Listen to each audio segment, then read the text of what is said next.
Hey, what's going on, everybody? Welcome back. In this video, we are looking at the NBA slate for Thursday. We have only a two-gamer for today, so it's not going to be super exciting. But a couple of marquee games, Philly against the Lakers, and we have Minnesota going up against Golden State. So a couple of fun games to watch. For DFS, two-game slates are not always appealing just because a lot of lineups will be similar. But let's go ahead and get into it anyways. As always, if you enjoy the videos, appreciate it if you hit the like button, subscribe if you haven't already. If you want to follow me on Twitter for updates at the DFS process, you can check out the website. Link is in the description. Check out Prize Picks. It was a good day on FanDuel yesterday. Missed on DraftKings. Let's try to get both sites in the money today.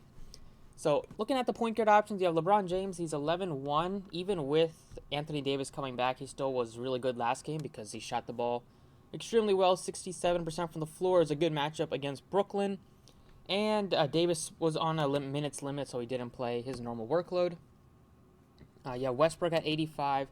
Same type of deal. Now that Davis is back, his usage will come down a little bit as soon as Davis starts to get up to full speed. I'm not too interested in Russell Westbrook today. Yeah, Russell at 75. He looks appealing. He's been steady for the Timberwolves all year.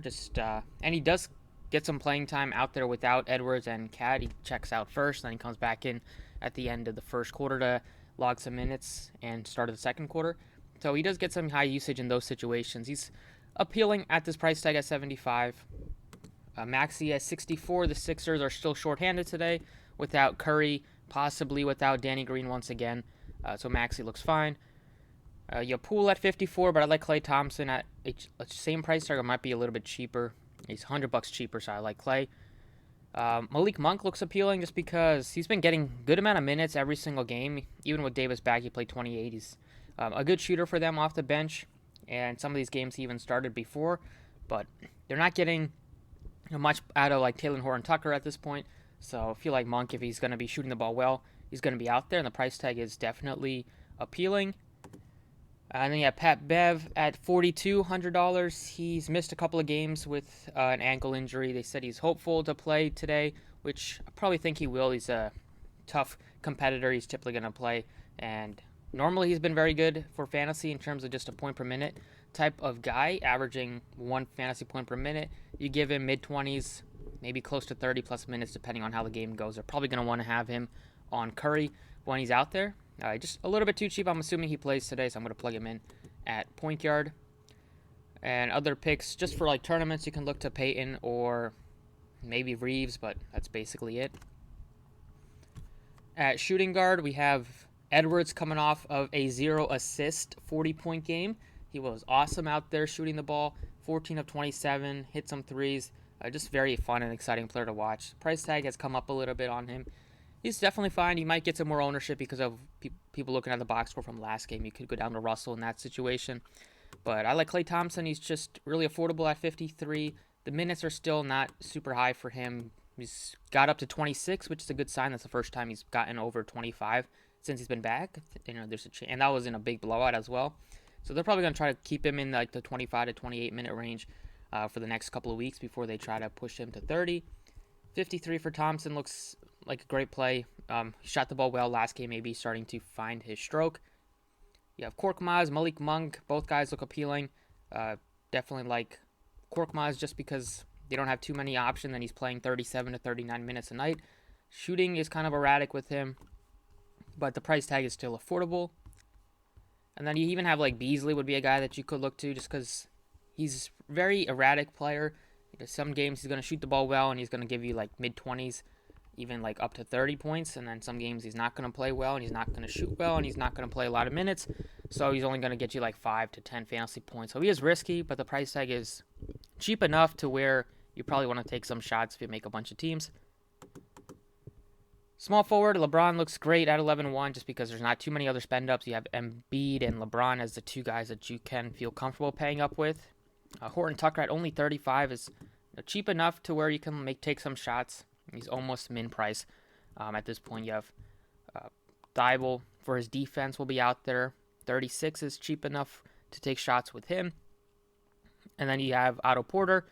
He started last game, didn't have to play too many minutes. Price tag is 51. Is priced a little bit cheaper than where he was last couple of games. He's a nice mid-range play.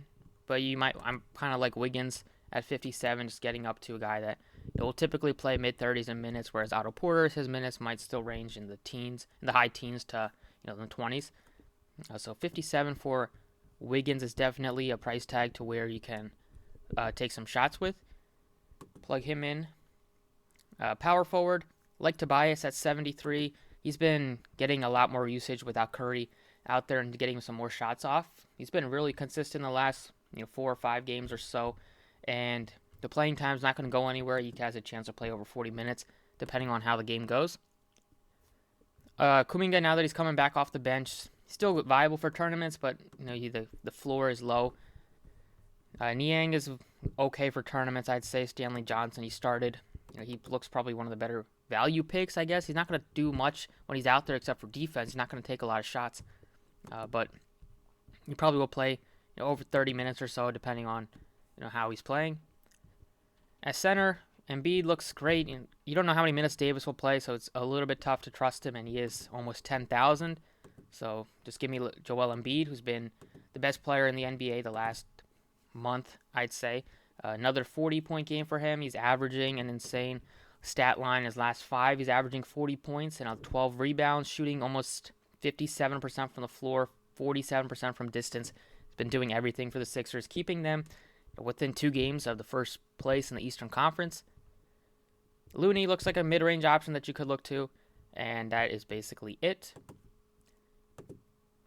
And then at the guard position, plug in a cheap guy in Malik Monk. Just like the upside that he gives you if he is able to shoot the ball well. The minutes are solid for him. He's still be looking at mid-20s to even low 30s if he's shooting the ball really well. And not too many other guys in the 4K range besides Beverly and Monk that I feel really good about. Korkmaz is in the mix, but you could play him at forward if you wanted to. But that's about it for the DraftKings. Just a quick 6 picks that I like for this 2-gamer tonight. Let's go ahead and talk about FanDuel. All right, on FanDuel, point guard plays, you have Curry at only 95, so he looks better. Westbrook looks a lot better as well at only 78. And then you have Maxey at 58. He looks better than Beverly because he's only similarly priced, and he's going to be looking at 40 minutes again. Now, Russell, you can play him at shooting guard if you wanted to. Poole looks fine. Klay Thompson is a little bit more expensive than Poole on FanDuel, so I think Poole looks a little bit better. And that is basically it. Don't have too many great options here. But I'm going to plug in Maxey just because he's looking at like high 30s, possibly 40 minutes once again. Shooting guard, like Russell Edwards over probably Klay Thompson, just because 62 is different than his price tag, than 53 on DraftKings, and you get those bonuses on DraftKings with 3 points made. Korkmaz looks like a good play at only 45. Same thing with Malik Monk at 44. And then kind of like taking maybe a shot on like Beasley at only 38. But for right now, I'll plug in Korkmaz. 45 is really affordable. Small forward, Wiggins at 6K looks appealing. You can go up to Tobias, 81. And if you wanted to go with a value pick, it's Beasley at 36, possibly Horton Tucker, possibly going all the way down to Stanley Johnson. Danny Green if he plays, but I don't know how many minutes he'll play. If he comes off the bench, probably a little bit less likely that he plays a lot of minutes. But give me Wiggins. He's similarly priced to Otto Porter. I feel like he's going to play possibly like 5 to 10 more minutes than Porter, and he's going up against his former team as well. Maybe he gets some extra shots off today. Power forward, LeBron looks great at only 10.7. I'm going to be looking to pay out for probably 2 superstars. LeBron and Embiid are my 2 favorites, so give me LeBron at 10.7. Other picks would be like Looney, possibly going all the way down to like Niang if he needed a cheap play, but that would be dependent on like Danny Green news. But if you want to go to the mid-range, it would definitely be Tobias. And then at center, still want to get up to Embiid on both sides. I mean, how it's just, you feel good about paying up for a superstar like Embiid, who's playing a ton of minutes. He's playing at his best level of the season, playing a lot of, and getting a ton of shots off. Like he's getting first, even when he's getting double teamed, he's still passing out to teammates and still trying to get a shot, trying to get open and get another shot off. So just doing everything for the Sixers. Tough not to, feel good about plugging him in. Wanted to go with a cheaper option, you can go with Cat against Golden State, or even like Davis looks better than his DraftKings salary at only 89. If we get word that he's not going to be on a minutes limit today, then definitely looks a lot better. But that's about it. Only 2 games, not too much to talk about. Hopefully, you guys enjoyed the video. Best of luck tonight. If there's any changes, I'll tweet them out, and I'll see you all next time.